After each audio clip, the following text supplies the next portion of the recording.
enter a world of ancient curses, forbidden love, and the power of music to bridge the realms of the living and the dead. This is the story of Lyra, a shadow singer burdened with guiding lost souls, and Kael, a rebellious warrior marked for a dark god.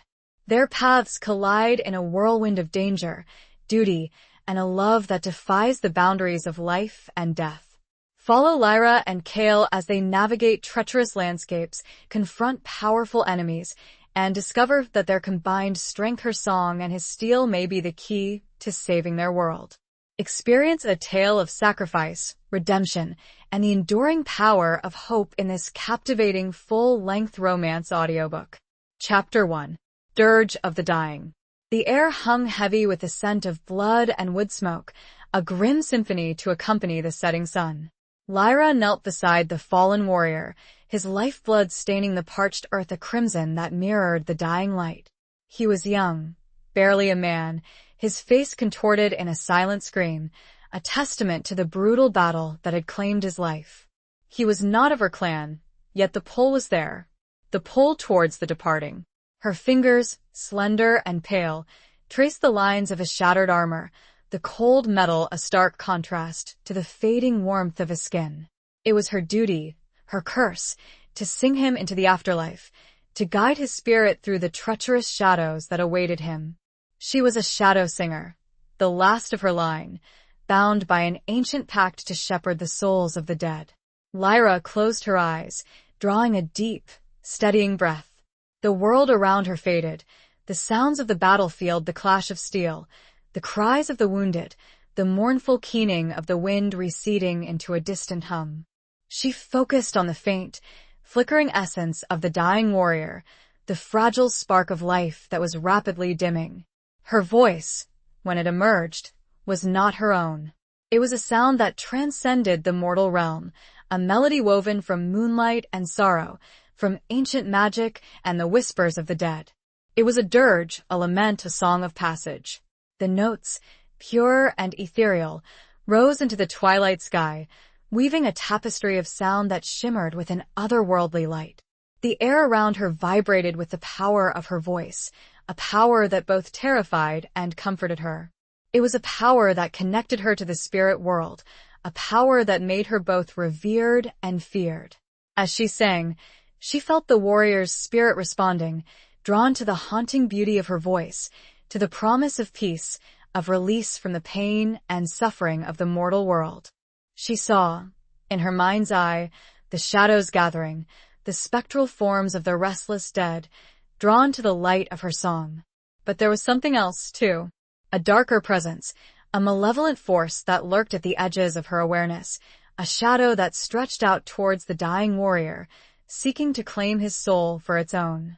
It was the mark of the dark god, Vorith, a taint that clung to the warrior spirit, a threat that Lyra had to overcome. She sang louder, her voice gaining strength and resonance, weaving a protective barrier around the warrior's soul, pushing back against the encroaching darkness.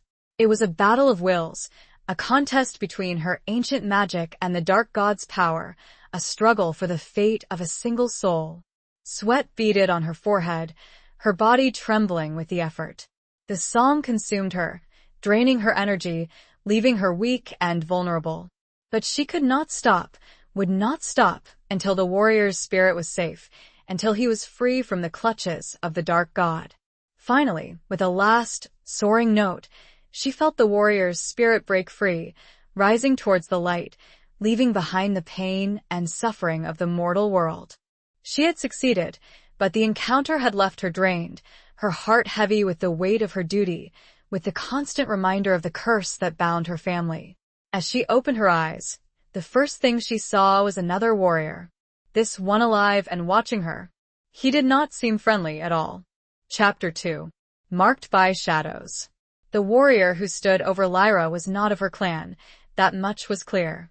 His armor, though battered and stained with blood, bore the insignia of the Storm Clan, warriors known for their ferocity and their defiance of the gods. He was tall and powerfully built, his face hardened by battle, his eyes, the color of a stormy sky, fixed on her with an intensity that made her breath catch in her throat. He had seen her, witnessed her song, her connection to the spirit world. He had seen the power she wielded, the power that made her both revered and feared. And in his eyes, she saw not awe, but suspicion, hostility, a threat. "What sorcery is this?" He demanded, his voice a low growl, his hand resting on the hilt of his sword. His words were laced with an accent unfamiliar to her, a rough, guttural sound that spoke of a different land, a different culture. Lyra struggled to her feet, her legs trembling from the exertion of the song, her body still weak from the drain on her energy. She met his gaze, her own eyes, the color of twilight, filled with a mixture of weariness and defiance. "It is no sorcery," she replied, her voice soft but firm, "but a gift, a burden, a duty. I am a shadow singer. I guide the souls of the dead." The warrior's eyes narrowed, his suspicion deepening. "A shadow singer?" he scoffed. "A creature of myth, a whisper in the dark. I've heard tales of your kind, of your power to manipulate the spirits, to consort with the shadows." He drew his sword, the polished steel gleaming in the fading light, the sound a sharp, menacing note in the stillness of the battlefield. "Are you a servant of Vorith?" he demanded, his voice laced with accusation. "Do you use your song to feed souls to the dark god?" Lyra recoiled, her heart pounding in her chest. The accusation stung, a cruel twist of the knife in the wound of her family's curse. "No," she exclaimed, her voice rising in protest. "I fight against the darkness, against Voritha's influence. I guide souls to peace, to rest, to freedom from his grasp." The warrior remained unconvinced, his eyes scrutinizing her, searching for any sign of deception. He had seen the shadows gathering around her, the spectral forms of the restless dead, the power that emanated from her voice. He had seen the mark of Vorith on the fallen warrior, the taint that clung to his spirit. "Prove it," he challenged, his voice low and menacing. "Prove that you are not a servant of the darkness." Lyra hesitated, her mind racing. How could she prove her innocence, her dedication to the light, to a warrior who saw her as an enemy, a threat? She had nothing but her voice, her song, her connection to the spirit world. She closed her eyes, drawing a deep breath, focusing on the lingering essence of the fallen warrior, the spirit she had guided to peace. She began to sing, not a dirge this time, but a song of remembrance, a melody of light and hope, a testament to the warrior's courage, his sacrifice, his freedom from the darkness. Her voice, pure and ethereal, rose into the twilight sky, weaving a tapestry of sound that shimmered with an otherworldly beauty. The air around her vibrated with the power of her song, a power that pushed back against the shadows, against the suspicion and hostility of the warrior who stood before her. As she sang, she felt a change in him, a softening of his hardened features, a flicker of understanding in his stormy eyes. He lowered his sword, slightly, his grip loosening, his body relaxing, his hostility waning. He listened, truly listened, to the beauty of her song, to the sincerity of her voice, to the power that emanated from her, a power that was not of darkness, but of light, of hope, of a deep, unwavering connection to the spirit world. He started to sheath his sword, and then froze. He'd felt it. A pull, like the one from the dying man, but on him. Chapter 3. Whispers of Rebellion. The warrior, Kael, froze mid-motion, his hand still hovering near the hilt of his sheathed sword. He felt it again, a faint, insidious pull, a subtle tugging at his spirit, a sensation he had never experienced before. It was similar to the energy he had witnessed emanating from Lyra as she sang for the fallen warrior, but this time, it was directed at him. He looked at Lyra, his eyes narrowed with suspicion and a growing unease. She had stopped singing, her gaze fixed on him, her expression a mixture of concern and recognition. "What was that?" he demanded, his voice rough, his hand instinctively moving back to the hilt of his sword. "What did you do?" Lyra lowered her gaze, her heart pounding in her chest. She had felt it too, the faint echo of the dark god's mark, not on the fallen warrior, but on Kael, the living warrior who stood before her. It was a subtle taint, a hidden shadow, but it was there, a threat that she could not ignore. It's the mark of Vorith, she stammered, her voice barely a whisper. It's on you. Kael's eyes widened, his expression shifting from suspicion to disbelief, then to a cold, hard anger. That's a lie, he growled, his hand tightening on the hilt of his sword. I am no servant of the Dark God. My clan has defied Vorith for generations. We fight against his influence, against his tyranny. He spoke of his clan, the Storm Clan, warriors known for their rebellious spirit, their unwavering defiance of the gods, their commitment to freedom and independence. They lived in the harsh, mountainous regions of the north, a land of storms and shadows, where they had carved out a precarious existence, constantly battling against the elements and the encroaching influence of Vorith. We are marked, Kael D, his voice filled with a bitter pride, not by choice, but by birth. Vorith seeks to claim our souls, to use us as his weapons, but we resist. We fight. We will never surrender to his will. Lyra listened, her heart aching for Kael, for his clan, for the burden they carried. She understood his defiance, his anger, his refusal to accept the mark of the Dark God. She, too, carried a burden, a curse, a connection to the shadows that she had not chosen. I believe you, she said, her voice soft but firm. But the mark is there, whether you choose to acknowledge it or not. It's a threat, not just to you, but to all those around you. Vorith will seek to exploit it, to control you, to use you for his own purposes. Kael scoffed, his pride wounded by her words. I am not easily controlled, he retorted. I am a warrior of the Storm Clan. I fear no god, no shadow, no curse. He turned to leave, dismissing her as a delusional zealot, a creature of myth and superstition. But Lyra could not let him go, not with the mark of Vorith clinging to his spirit, not with the threat he posed to himself and to others. Wait!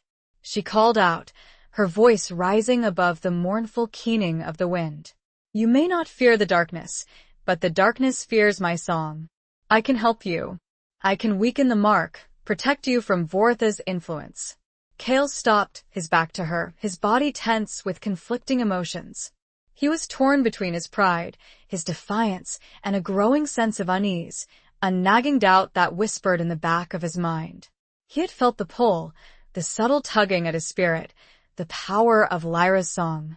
He turned back to face her, his eyes searching hers, seeking answers, seeking truth, seeking a way to escape the shadow that hung over him. He saw not fear, but determination. He made his choice. He would listen. For now. Chapter 4. The Forbidden Chord. Kael's decision to listen to Lyra was born of desperation, a grudging acknowledgement of the unsettling truth he had felt in her song, in the faint, insidious pull on his spirit. He still harbored doubts, suspicions, ingrained prejudices against those who wielded magic, but he was a warrior, and a warrior did not shy away from a challenge, even if that challenge came in the form of a melancholic singer with the power to touch the spirit world. Speak, then, shadow singer, he said, his voice gruff, his posture still guarded. Tell me how your song can protect me from a god I have defied my entire life. Lyra met his gaze, her own eyes, the color of twilight, filled with a quiet determination.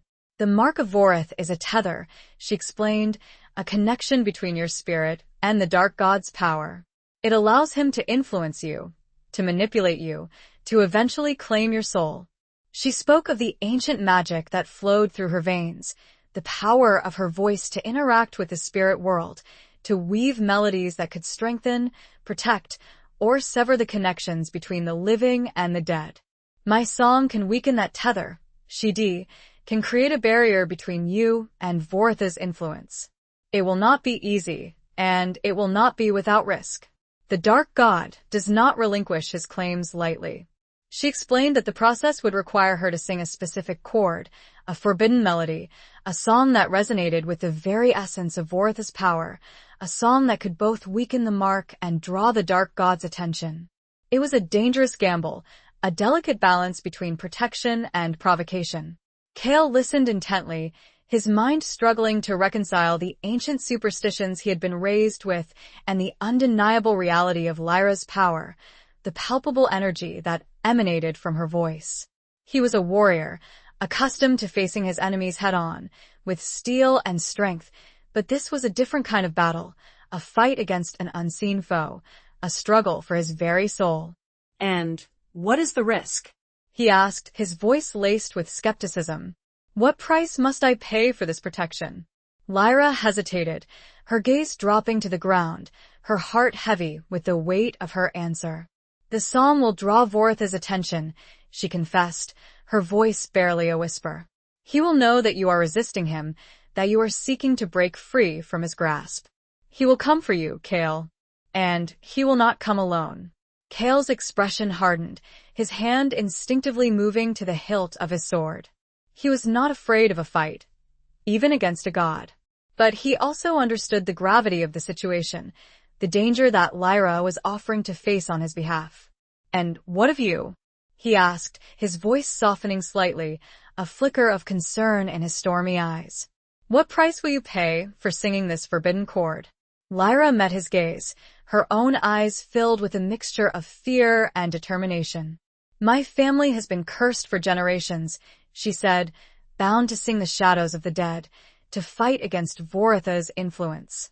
This is my duty, my burden, my destiny. I will face whatever comes. A silence fell between them, the weight of their shared predicament, their intertwined destinies, hanging heavy in the air. Kael, the rebellious warrior, marked by a dark god, and Lyra, the melancholic singer, bound by an ancient curse, were united by a common enemy, a shared struggle for freedom. It was time. Then sing, Shadow Singer, Kael said, his voice firm, his resolve solidified. Sing your forbidden chord, and let the gods tremble. Chapter 5. Echoes of the Past. Lyra chose a secluded clearing, far from the battlefield, a place where the ancient stones whispered of forgotten rituals and the trees stood sentinel against the encroaching darkness. The air here was thick with the scent of pine and damp earth, a stark contrast to the blood-soaked ground where she had first encountered Kael. As the last rays of the setting sun filtered through the trees, casting long, dancing shadows, Lyra prepared herself for the perilous task ahead. She closed her eyes, drawing deep, steadying breaths, focusing on the faint, insidious pull of Vorith's mark on Kael's spirit. She explained to Kael that he needed to remain still, to open his mind and his spirit to her song, to allow the melody to penetrate the deepest recesses of his being, to confront the darkness that resided within. Kael, though still wary, nodded his understanding. He stood in the center of the clearing, his sword laid at his feet, his armor discarded, his body exposed and vulnerable. He trusted her, not completely, not yet, but enough to place his life, his soul, in her hands. Lyra began to sing. Her voice, at first soft and tentative, gradually gained strength and resonance, weaving a tapestry of sound that shimmered with an otherworldly beauty. It was a song unlike any she had sung before, a melody that delved into the darkest corners of the spirit world, a chord that resonated with the very essence of Vorith's power. As she sang, the air around them grew heavy, the temperature dropping, the shadows deepening. The ancient stones seemed to hum with a forgotten energy, the trees rustling their leaves in a silent warning. The spirit world was listening, responding to her call, to the forbidden chord that echoed through the clearing.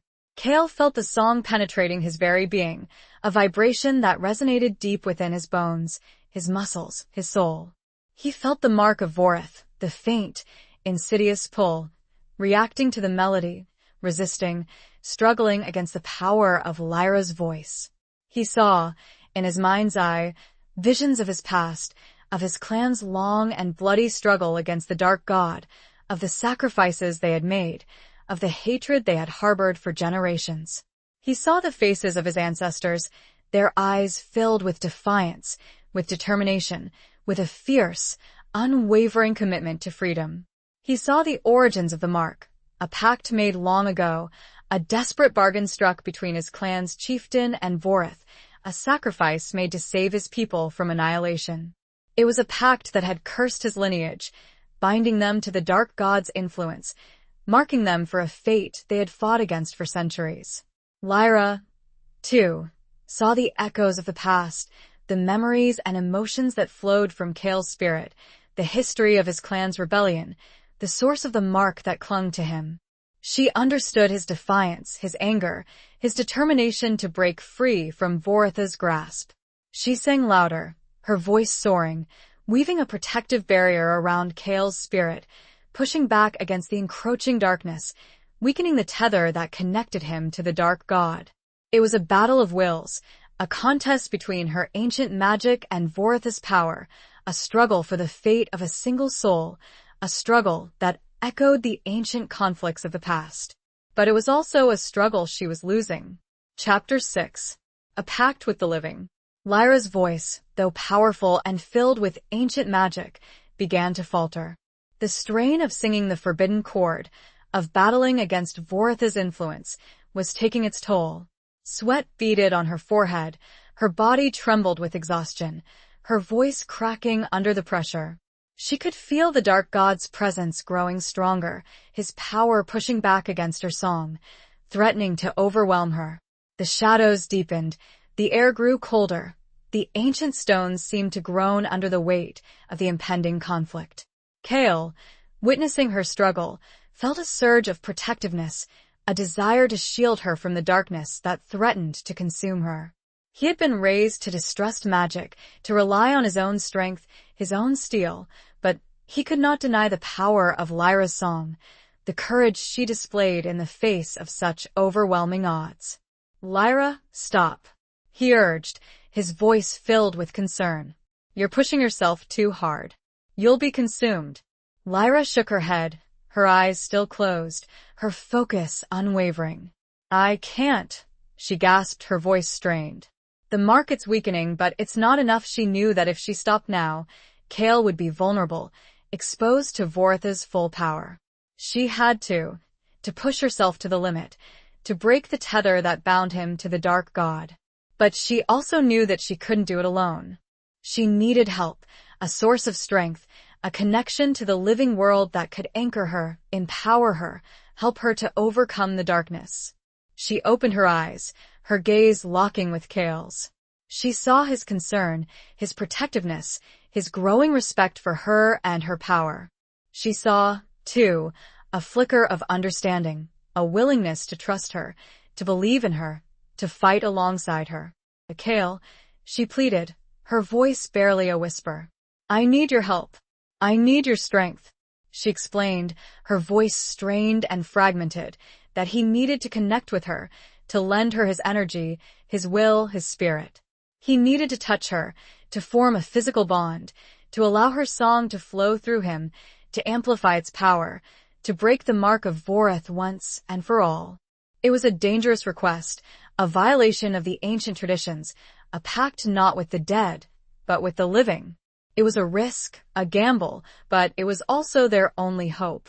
Kael hesitated for only a moment. He had witnessed the power of her song, the toll it was taking on her, the threat that loomed over them both. He had seen the sincerity in her eyes, the desperation in her voice, the unwavering commitment to his freedom. He stepped forward, his hand reaching out to hers, his fingers intertwining with her slender, pale ones. He felt a jolt of energy, a surge of power, a connection to Lyra, to her song, to the ancient magic that flowed through her veins. "I am with you, Shadow Singer," he declared, his voice firm, his resolve solidified. "I will lend you my strength. I will fight alongside you. Together, we will break this curse." Their bond, a pact forged in desperation, in trust, in a shared struggle for freedom, changed the song. It amplified it. And now Voroth really took notice. Chapter 7. The Shadowed Forest. With Kael's strength flowing into her, Lyra felt a surge of renewed power. Her voice, which had been faltering, now soared with a newfound clarity and resonance, the forbidden chord echoing through the clearing with an intensity that shook the very ground beneath their feet. The shadows that had been gathering around them recoiled, momentarily pushed back by the force of their combined will, by the strength of their newly forged bond. The air, which had been heavy and oppressive, now crackled with energy, a mixture of Lyra's ancient magic and Kael's fierce, defiant spirit. But the respite was brief.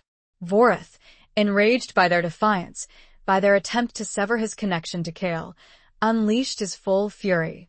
The forest around them came alive, the trees twisting and contorting into grotesque shapes, their branches reaching out like skeletal arms, their leaves rustling with a menacing whisper.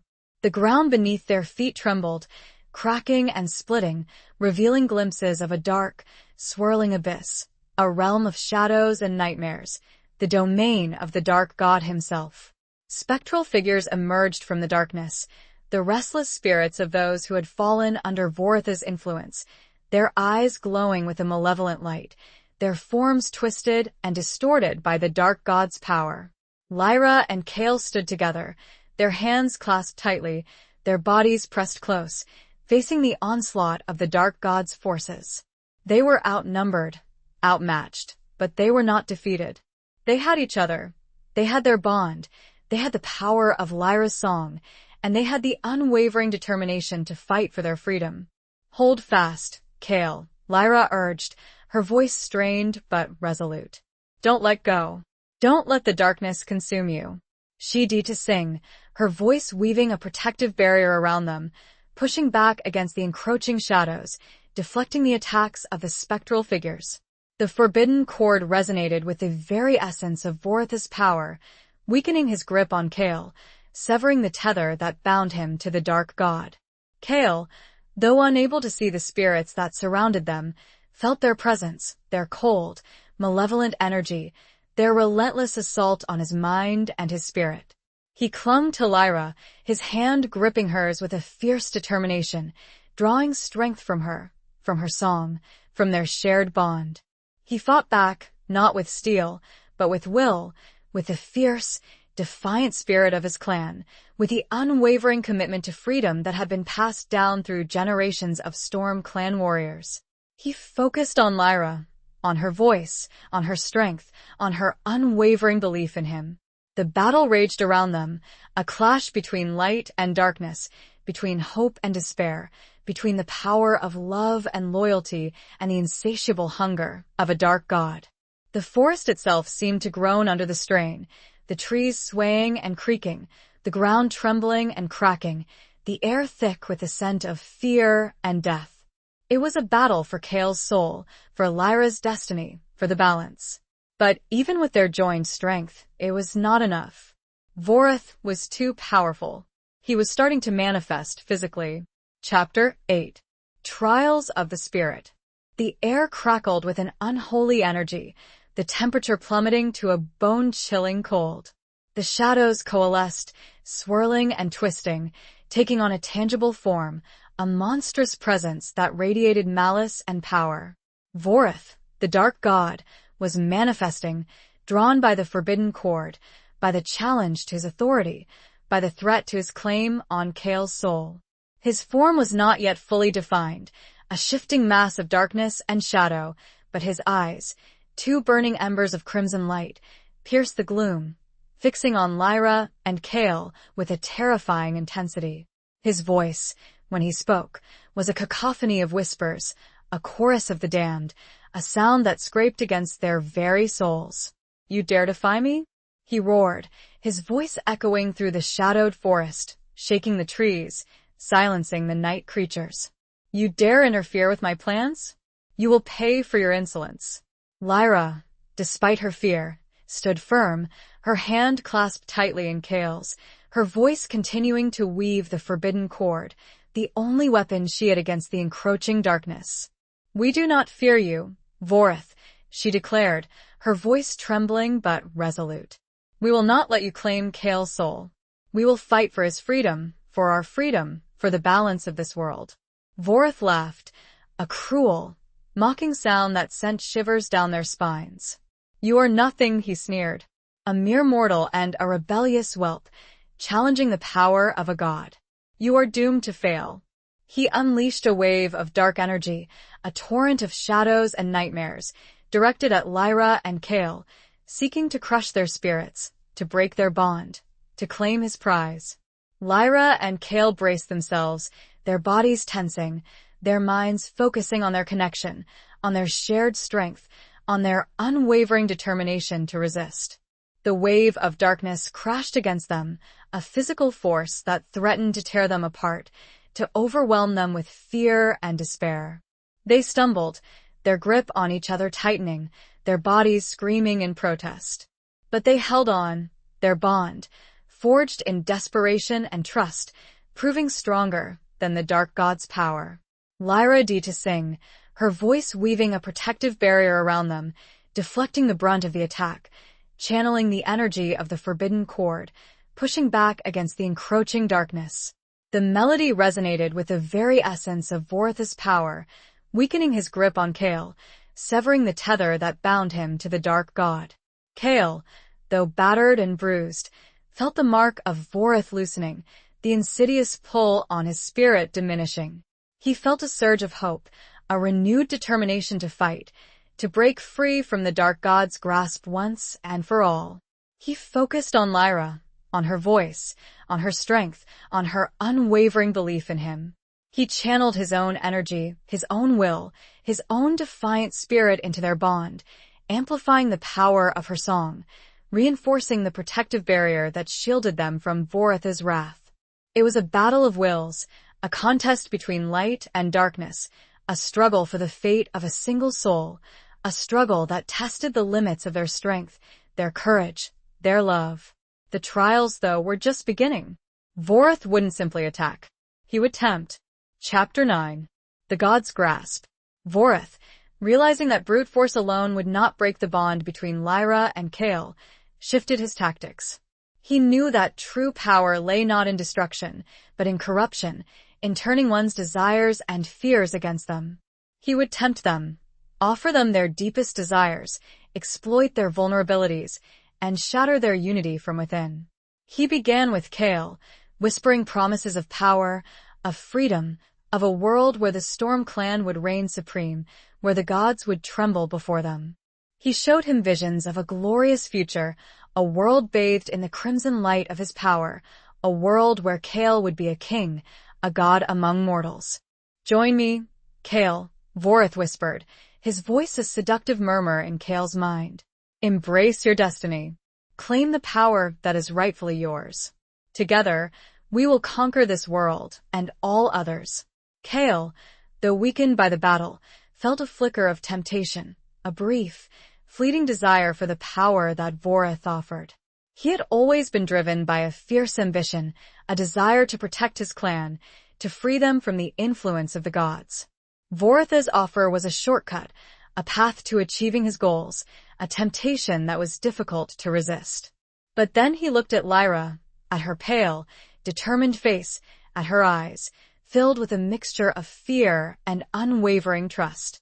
He felt the warmth of her hand in his, the strength of their bond, the power of her song, the love that had begun to blossom between them. He remembered his clan's long and bloody struggle against the dark god, the sacrifices they had made, the unwavering commitment to freedom that had been passed down through generations of Storm Clan warriors. He remembered his own vow, his own defiance, his own refusal to surrender to Vorith's will. He shook his head, rejecting the dark god's offer, his voice firm and resolute. "I will not be your puppet, Vorith," he declared. "I will forge my own destiny. I choose freedom.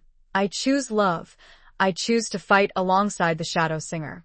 Vorith, enraged by Kael's defiance, turned his attention to Lyra. He knew that her family had been cursed for generations, bound to sing the shadows of the dead, to fight against his influence. He would exploit that curse, that burden, that constant reminder of her family's suffering. He whispered promises of release, of freedom from her duty, of a life without sorrow, without the constant weight of the spirit world pressing down on her.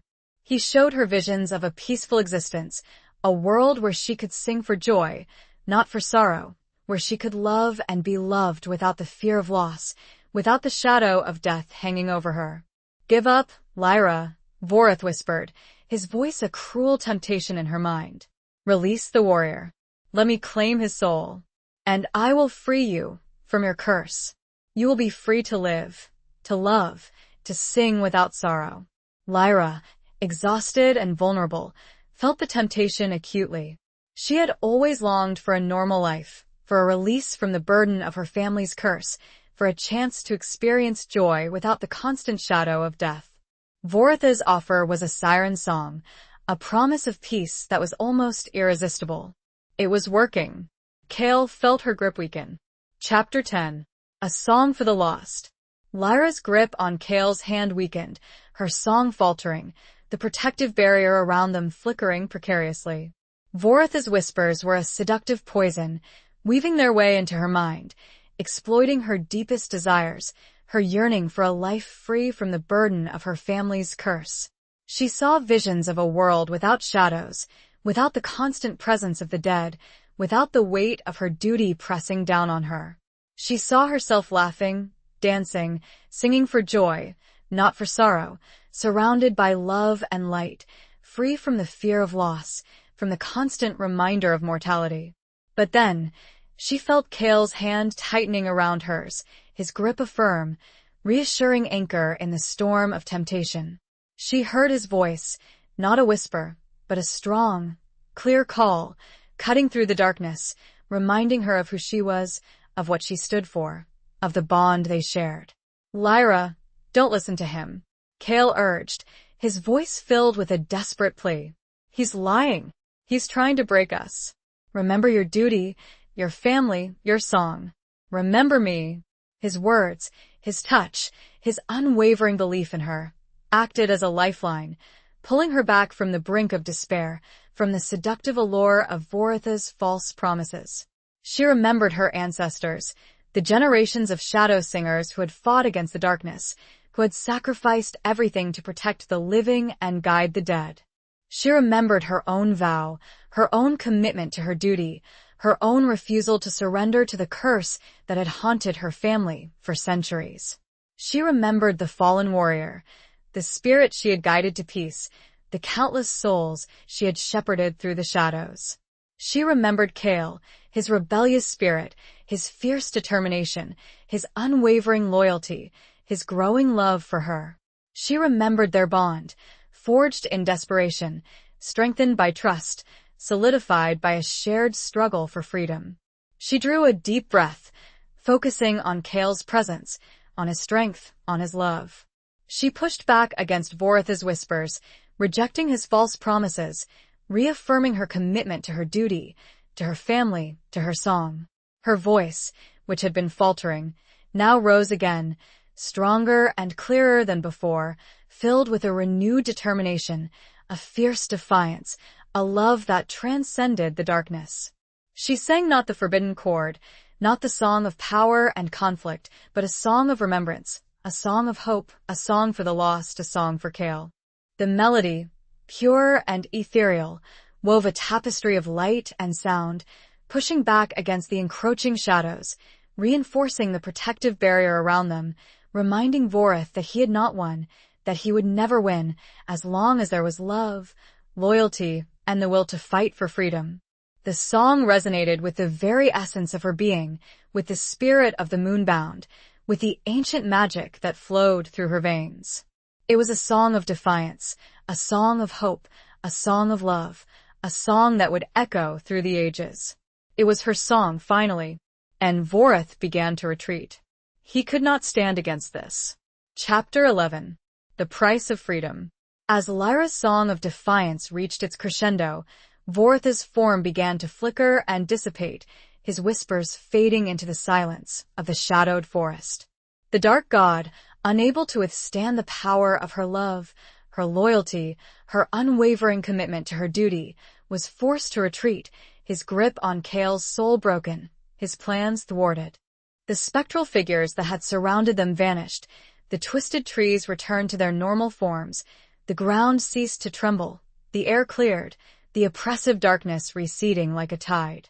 The clearing, once a battleground between light and darkness, was now bathed in the soft, silvery glow of the moon, a testament to Lyra's victory, to their shared triumph.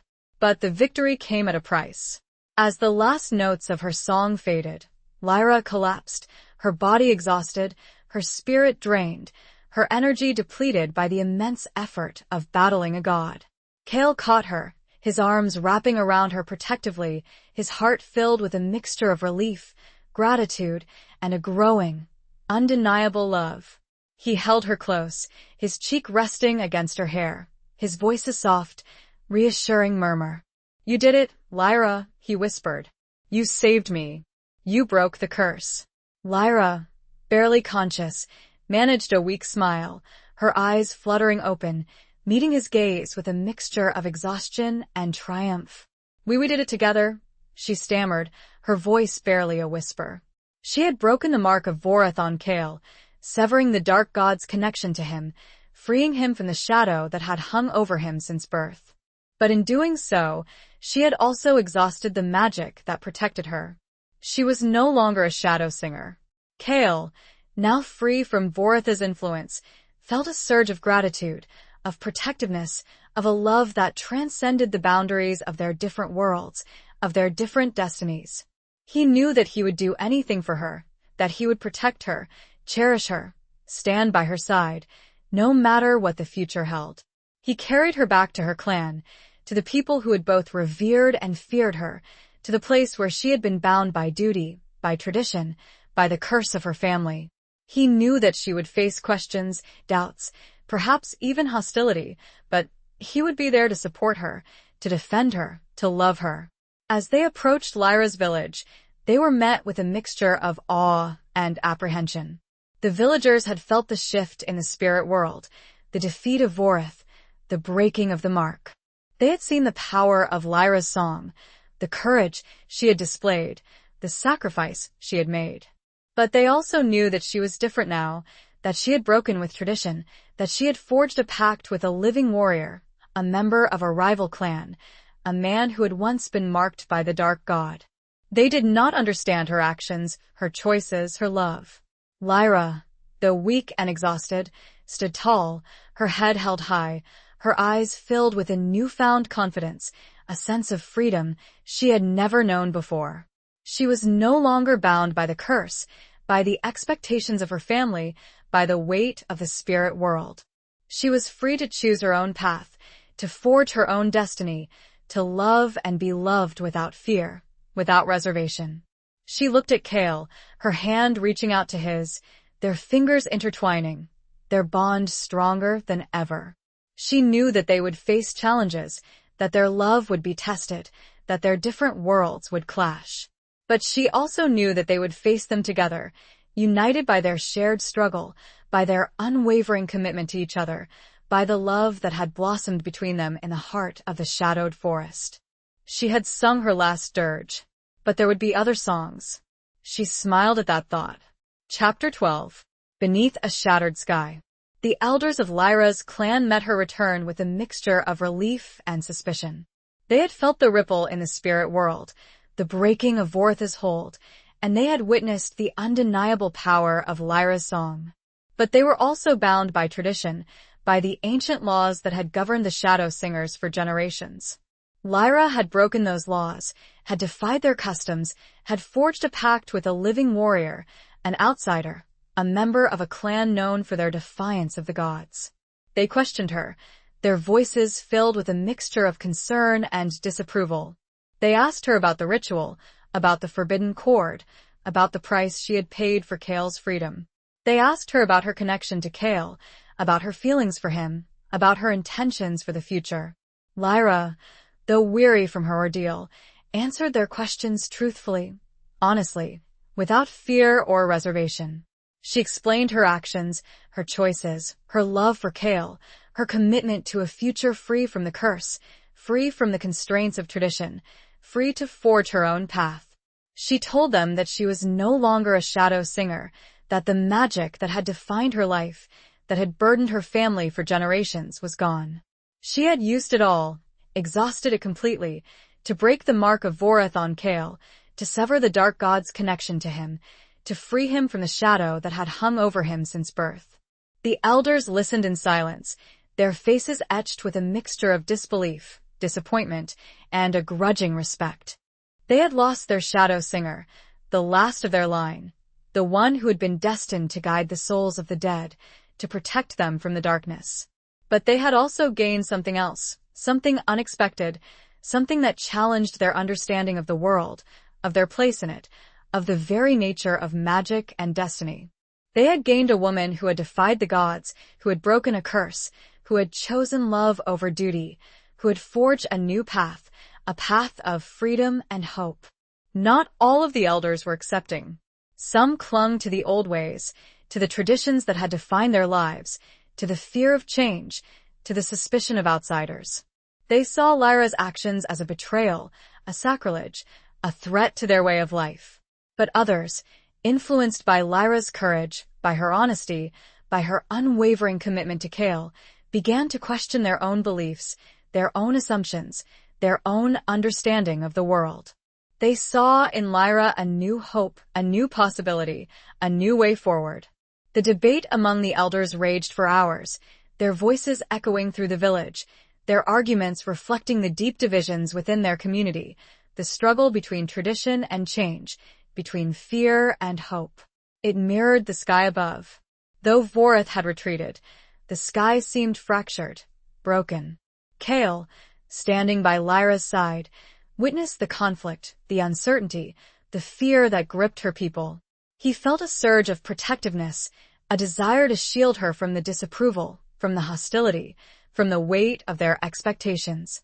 He stepped forward, his voice strong and clear, addressing the elders with a respect that belied his rebellious nature.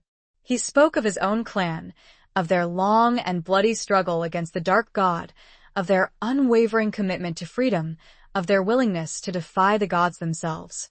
He spoke of Lyra's courage, her sacrifice, her love, her power to break the curse that had haunted his lineage for generations. He spoke of their bond, forged in the heart of darkness, strengthened by trust, solidified by a shared struggle for freedom.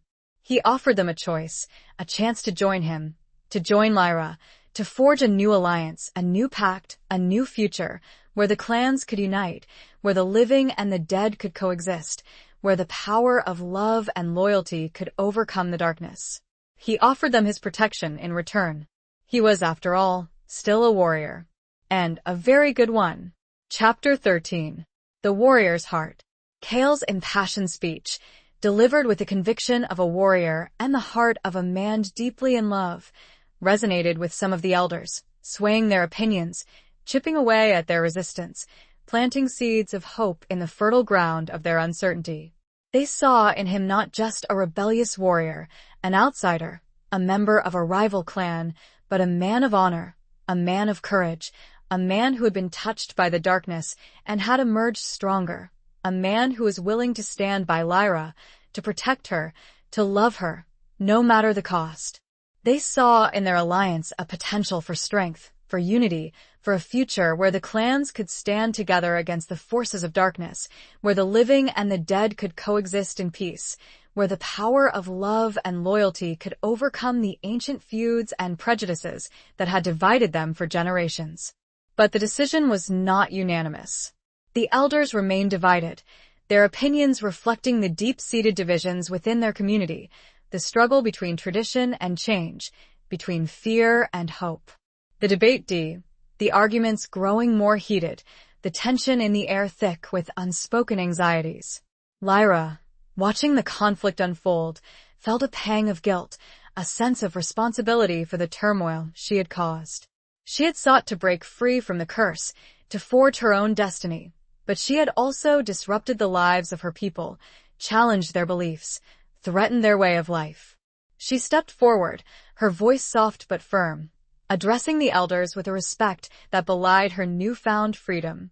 "My people," she said, "I understand your concerns, your fears, your doubts. I know that I have broken with tradition, that I have defied your expectations, that I have challenged your beliefs." She spoke of her journey, of her struggle against the darkness, of her love for Kael, of her vision for a future free from the curse, free from the constraints of tradition, free to forge a new path, a path of unity and hope.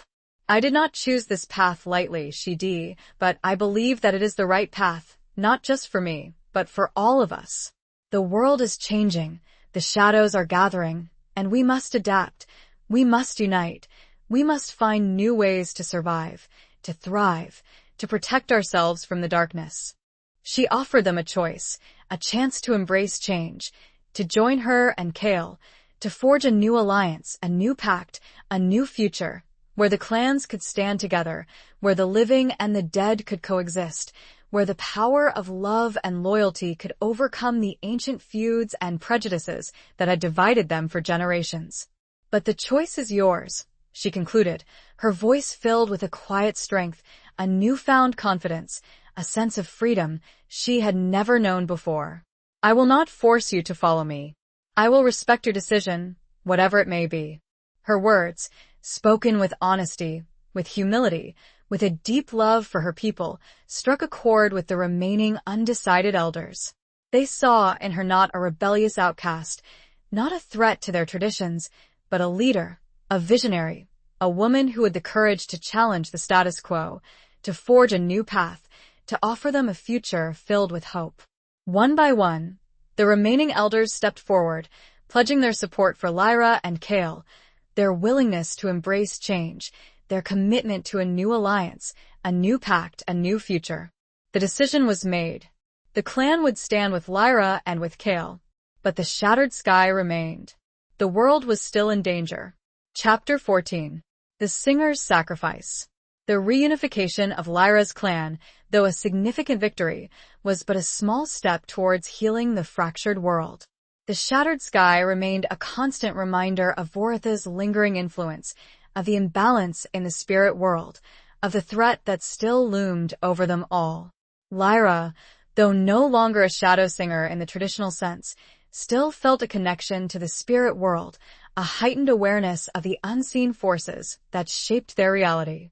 She knew that Vorith, though defeated, was not destroyed.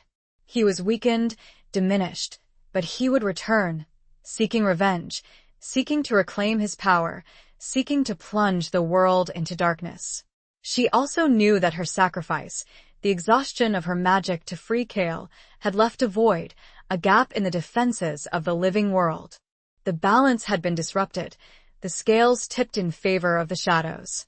Something had to be done, a new balance found, a new way to protect the living and guide the dead. She confided in Kael, sharing her concerns, her fears, her growing understanding of the challenges that lay ahead. She spoke of the need to find a new way to interact with the spirit world, to heal the rift that had been created, to restore balance and harmony to their fractured reality. Kael, ever the warrior, ever the protector, listened intently, his mind racing, seeking solutions, strategies, ways to confront the threat, to shield Lyra from the darkness, to ensure the safety of their people. "We will face this together, Lyra," he said, his voice firm and resolute. "We will find a way. We will not let Vorith win. We will protect our people, our love, our future." But Lyra knew that the solution would not be found in strength of arms, in the clash of steel, in the defiance of a warrior. It would be found in the realm of the spirit, in the power of song, in the ancient magic that still flowed through her veins, though diminished and transformed. She realized, with a growing sense of dread and determination, that she had to make another sacrifice, a different kind of sacrifice, a sacrifice not of power, but of self.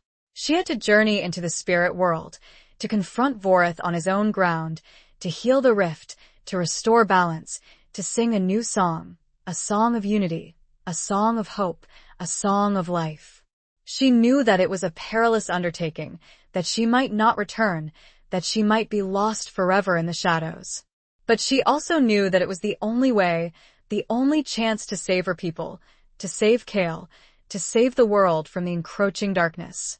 She prepared for her journey, guided by the whispers of the ancestors, by the faint echoes of the ancient magic that still lingered within her. She would not sing a dirge. She would not sing a battle cry. She would sing a lullaby to soothe a fractured world. Chapter 15. Echoes of Defiance. Lyra's decision to journey into the spirit world was met with a mixture of fear and understanding by Kael and the elders. They knew the dangers, the risks, the possibility that she might not return.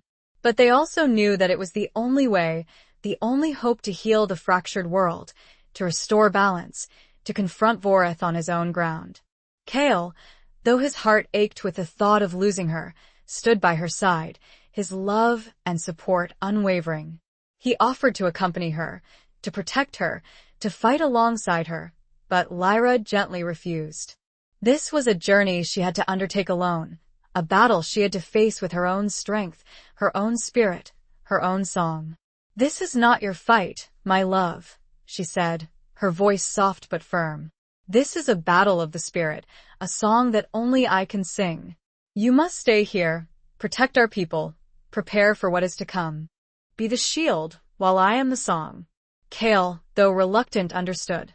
He knew that Lyra was right, that her power lay not in strength of arms, but in the realm of the spirit, in the magic of her voice, in the connection she had to the unseen world. He trusted her, he believed in her, he loved her, and he would honor her decision. He embraced her, holding her close, his heart filled with a mixture of love, fear, and a fierce, unwavering determination to protect her, even from afar. "Come back to me, Lyra," he whispered, his voice choked with emotion.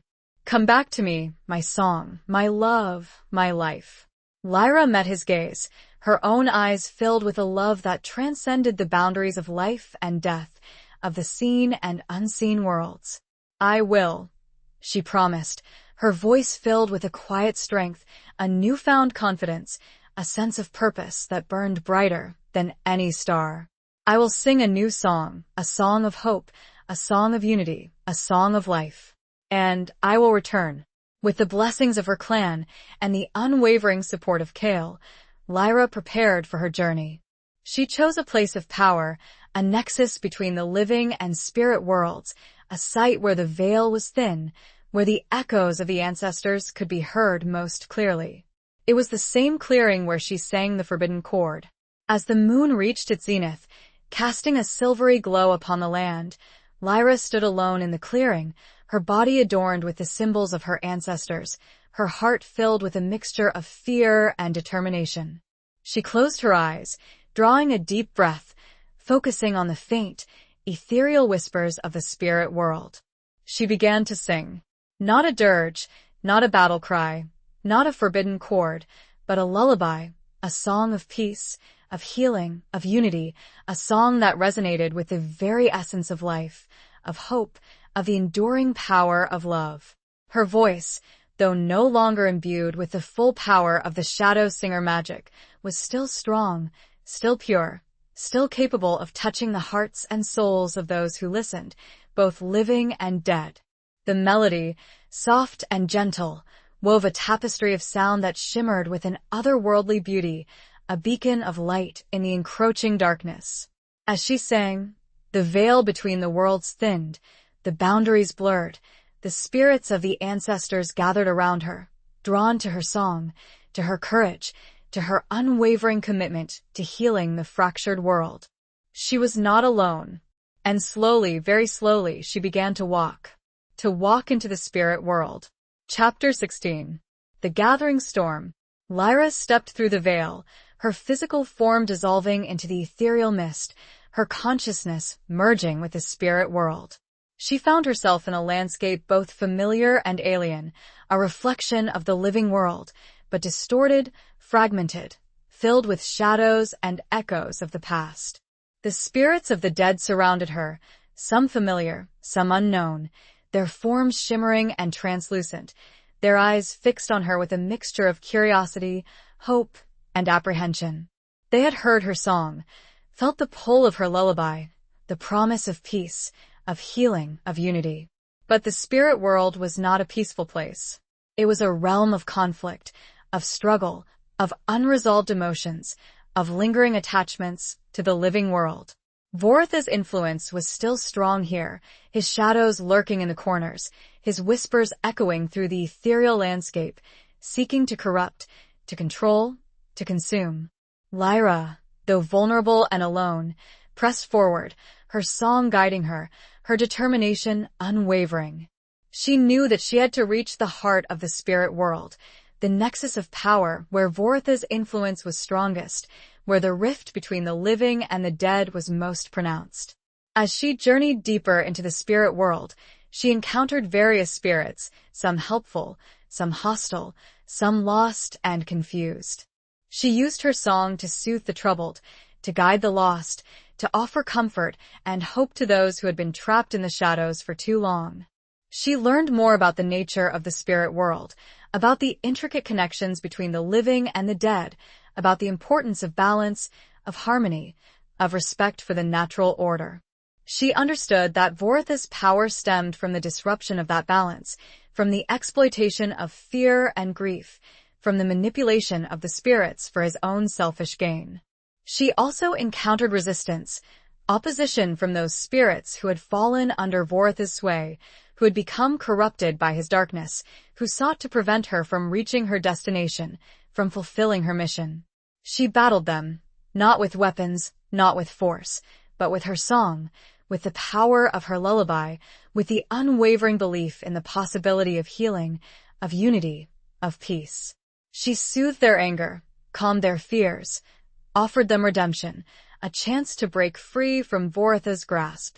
Some spirits responded to her song, turning away from the darkness, seeking the light, joining her on her journey. Others remained defiant, consumed by hatred and fear, determined to stop her at any cost. The journey was arduous, fraught with peril, a constant test of her strength, her courage, her resolves. But Lyra pressed on, her heart filled with a love for her people, for Kael, for the world she was fighting to save. She was the song, and the song would not be silenced. As she neared the heart of the spirit world, she could feel Voritha's presence growing stronger, his power looming over her like a gathering storm, threatening to engulf her, to crush her spirit, to silence her song forever. But he had miscalculated. He thought she had come to fight. He had underestimated the power of a lullaby. Chapter 17. A Choice of Souls. Lyra arrived at the heart of the spirit world, a desolate, shattered landscape reflecting the fractured state of the living world. The sky above was a swirling vortex of shadows, a constant reminder of Voritha's lingering influence, of the imbalance that threatened to consume both the living and the dead. Voritha awaited her, his form still shifting and indistinct, but his presence overwhelming, his power radiating through the spirit world like a shockwave. He had expected a battle, a confrontation, a clash of wills and magic.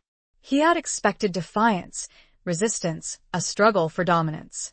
He was not prepared for a lullaby. Lyra, standing alone in the desolate landscape, her physical form barely visible, her spirit shining like a beacon in the darkness, began to sing. Her voice, though soft and gentle, resonated with the power of her love, her compassion, her unwavering commitment to healing and unity. The lullaby, a song of peace, of forgiveness, of acceptance, filled the shattered landscape, weaving a tapestry of sound that soothed the troubled spirits, calmed the raging storms, and began to mend the fractured sky. Vorith, caught off guard, recoiled from the song, his form flickering and distorting, his power waning under the influence of Lyra's gentle melody. He had expected a challenge, a threat, a force to be reckoned with. He had not expected a lullaby, a song of peace, a balm for the wounded souls. "What is this?" he roared, his voice a cacophony of whispers, filled with confusion and rage. "What trickery is this? Stop your singing, shadow singer. Face me in battle." Lyra did to sing, her eyes closed, her heart focused on the task at hand, on the healing of the spirit world, on the restoration of balance, on the promise of a future free from Voritha's influence. "I have not come to fight you, Vorith," she said, her voice clear and strong, resonating with the power of her song. "I have come to offer you a choice. A choice between darkness and light, between hatred and love, between destruction and healing." She explained that his power stemmed from the imbalance, from the fear and grief of the living and the dead, from the disruption of the natural order. She offered him a chance to release his grip on the souls he had enslaved, to heal the wounds he had inflicted, to find peace, to rejoin the cycle of life and death. "You do not have to be a force of darkness, Vorith," she said, her voice filled with compassion and understanding. "You can choose a different path. You can choose to heal, to forgive, to find peace." Vorith, torn between his ingrained nature and the unexpected power of Lyra's song, hesitated. He had never been offered a choice, a chance to change, a path to redemption. He had always been defined by his darkness, by his power, by his insatiable hunger for control. But Lyra's lullaby, the song of peace, of healing, of unity, had awakened something within him, a flicker of doubt, a yearning for something more, something beyond the endless cycle of conflict and destruction. He saw, in her song, a glimpse of a different future, a future where he was not a monster, not a tyrant, not a force of darkness, but a part of the natural order, a being of peace, a spirit at rest. He saw his own soul, reflected in her song. It had been a long time. The choice was his. Chapter 18. The Shadow's Embrace. Vorith, the dark god, the embodiment of shadow and destruction, stood at a crossroads, a turning point in his ancient existence. Lyra's lullaby, the song of peace, of healing, of unity, had pierced his armor of darkness, awakened a flicker of doubt, a yearning for something more, something he had long forgotten. He looked at Lyra, her spirit shining like a beacon in the desolate landscape, her voice weaving a tapestry of sound that soothed the troubled spirits and began to mend the fractured sky. He saw in her not an enemy, not a threat, but a reflection of what he could be, a glimpse of a different future, a path to redemption. He remembered his origins, long before he became the dark god, long before he was consumed by hatred and fear, long before he sought to control and dominate the living and the dead. He remembered a time when he was a part of the natural order, a being of balance, a spirit of harmony. Lyra's song had awakened those memories, those forgotten feelings, that yearning for peace, for acceptance, for a release from the endless cycle of conflict and destruction. He realized, with a growing sense of clarity, that he had been trapped, enslaved by his own darkness, by his own ambition, by his own fear. He looked at the shattered landscape, at the swirling vortex of shadows above, at the troubled spirits that surrounded him, and he saw the consequences of his actions, the devastation he had wrought, the imbalance he had created.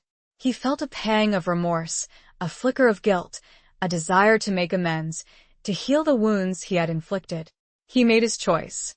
With a sigh that echoed through the spirit world, a sound of surrender, of acceptance, of a burden lifted, Vorith relinquished his grip on the souls he had enslaved, released his control over the shadows, and allowed the power of Lyra's lullaby to wash over him, to heal him, to transform him. His form, which had been shifting and indistinct, began to solidify, to take on a new shape, a form not of darkness and terror, but of light and peace. His eyes, which had been burning embers of crimson light, softened, becoming gentle orbs of celestial blue. His voice, which had been a cacophony of whispers, became a single, clear tone, resonating with the harmony of Lyra's song. He was no longer Vorith, the dark god, the embodiment of shadow and destruction. He was something else, something new, something reborn. He was a guardian, a protector, a spirit of balance, a being of peace. He looked at Lyra, his eyes filled with gratitude, with respect, with a newfound understanding of the power of love, of compassion, of forgiveness. "Thank you, Shadow Singer," he said, his voice resonating with the harmony of the spirit world. You have shown me a different path. You have given me a second chance. You have freed me from my own darkness. Lyra smiled, her heart filled with joy, with relief, with a sense of accomplishment that transcended anything she had ever experienced.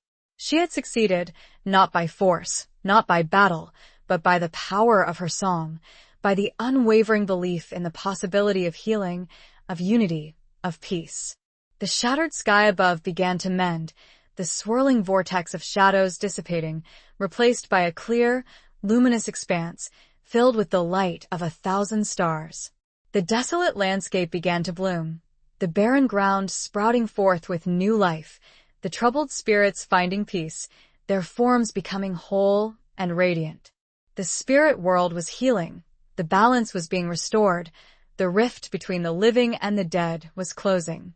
Lyra's lullaby had worked, her sacrifice had not been in vain, her love had triumphed over darkness. But she wasn't quite done singing. She had one more verse. For him. Chapter 19. Bonds of Song and Steel. With Vorith transformed and the spirit world healing, Lyra knew it was time to return to the living world, to Kael, to her people, to the future they would build together. But before she could leave, she had one final verse to sing, a song for the newly reformed spirit, a blessing, a farewell, and a promise of debalance. She turned to the being who had once been Vorith, his form now radiant and peaceful, his eyes reflecting the light of the mending sky. She smiled, her heart filled with gratitude and a sense of closure. "You have made a brave choice," she said, her voice soft but clear, resonating with the harmony of the restored spirit world. "And you will not be alone. The spirits of the ancestors will guide you, will help you find your new path, will welcome you back into the cycle of life and death." She began to sing, her voice weaving a melody of farewell and hope, of blessing and protection, of a promise to maintain the balance, to honor the connection between the living and the dead, to ensure that the darkness would never again gain such a foothold. The song resonated with the very essence of the spirit world, with the ancient magic that flowed through all things, with the power of love and forgiveness, with the unwavering commitment to peace and unity. It was a song of closure, a song of new beginnings, a song of hope for the future. As the last notes of her song faded, the reformed spirit smiled, his eyes filled with gratitude and a sense of belonging. "Thank you, Lyra," he said, his voice echoing with the harmony of the spirit world. "I will not forget your kindness, your courage, your song. I will honor my new purpose, and I will strive to maintain the balance, to protect the living and guide the dead." With a final nod of farewell, the spirit turned and walked towards the light, towards the cycle of rebirth, towards his new destiny. Lyra watched him go, her heart filled with a sense of peace, of accomplishment, of a profound connection to the spirit world and all its mysteries. She then turned her attention to the veil, to the shimmering portal that separated the spirit world from the living world. She knew that Kael was waiting for her, that her people were waiting for her, that a new future awaited her. She took a deep breath, focusing on her connection to Kael, on his love, on his strength, on his unwavering belief in her. She reached out with her spirit, seeking his presence, his warmth, his guiding light.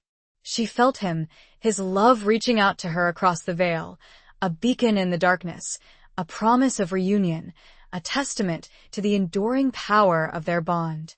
She followed his call, her spirit moving towards the light, towards the living world, towards the future they would build together. As she stepped through the veil, her spirit rejoining her physical form, she felt Kael's arms around her, holding her close, his heart beating against hers, his voice a soft whisper in her ear. "You came back," he said, his voice choked with emotion, his eyes filled with a love that transcended the boundaries of life and death. "You came back to me." Lyra smiled, her heart overflowing with joy, with relief, with a love that had been tested and strengthened by the trials they had faced.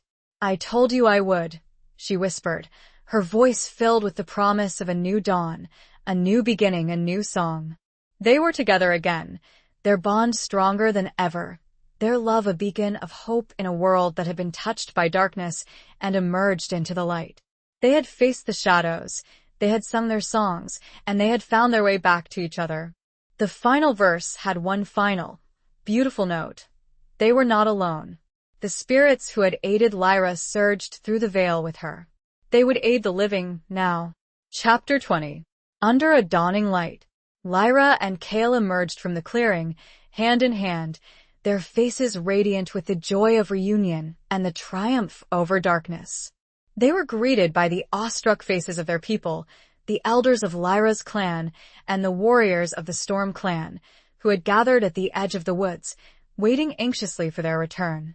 They had felt the shift in the spirit world, the healing of the rift, the restoration of balance, the transformation of Vorith.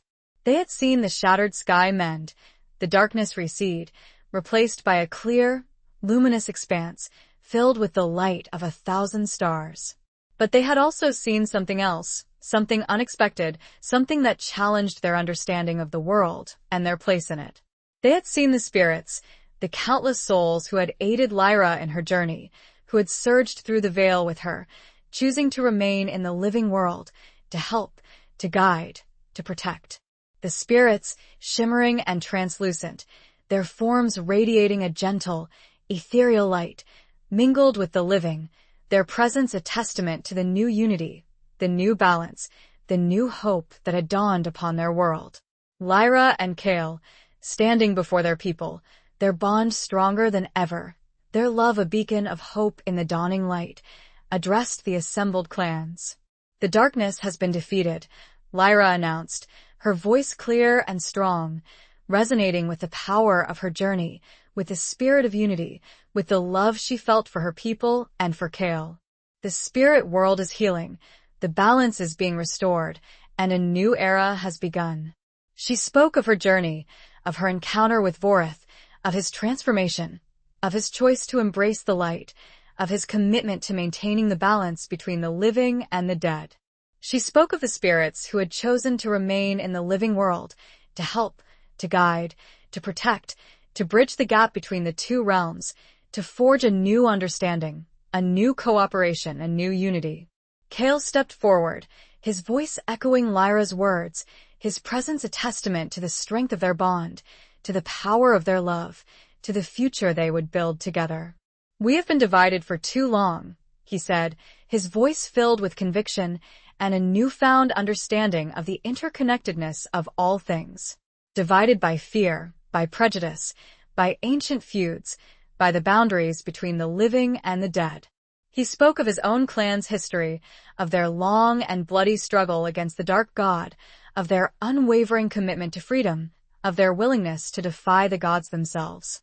"But now, we have a chance to forge a new path, a path of unity, of cooperation, of peace.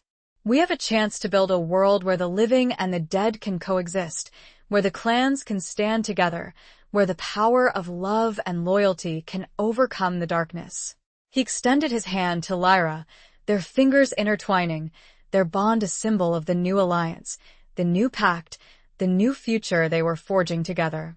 "We ask you," he said, his voice filled with hope and determination, "to join us, to stand with us, to help us build this new world, a world of peace, of unity, of hope, under a dawning light." The assembled clans, moved by Lyra's courage, by Kael's conviction, by the presence of the spirits, by the promise of a new era, responded with a resounding cheer, a unified cry of acceptance, of commitment, of hope. The elders of Lyra's clan and the warriors of the Storm clan stepped forward, pledging their loyalty to Lyra and Kael, their support for the new alliance, their willingness to embrace change, their commitment to a future where the living and the dead could coexist in peace. The shattered sky was gone. The world was healing, the balance was being restored, and a new era had begun, an era of unity, of cooperation, of hope, under a dawning light. The song had been sung, the darkness had been defeated, and love had triumphed. And though her magic was changed, she knew the first song of this new era. It would be a wedding song. Epilogue. Years passed, and the world transformed. The alliance between Lyra's clan and the Storm clan flourished, becoming a beacon of hope and unity for other clans, for humans who had long lived in fear of the spirit world, for all those who sought peace and cooperation. The spirits, who had chosen to remain in the living world, became an integral part of their society, guiding, protecting, teaching, bridging the gap between the living and the dead, sharing their wisdom and their understanding of the unseen forces that shaped their reality. Lyra and Kael, now revered as the architects of the new era, ruled wisely and justly, their love a constant source of strength and inspiration for their people. They had children, a new generation who grew up in a world of unity and cooperation, a world where the living and the dead coexisted in peace, a world where the power of song and steel, of love and loyalty, had triumphed over darkness. Lyra, though no longer a shadow singer in the traditional sense, did sing, her voice, though changed, still possessing a unique power, a connection to the spirit world, an ability to soothe, to heal, to inspire. She sang songs of celebration, songs of remembrance, songs of hope, songs that echoed through the ages, reminding all who listened of the power of love, of unity, of the enduring spirit of humanity. Kael, ever the warrior, ever the protector, stood by her side, his strength and courage a constant reassurance, his love a unwavering flame, his presence a testament to the enduring power of their bond.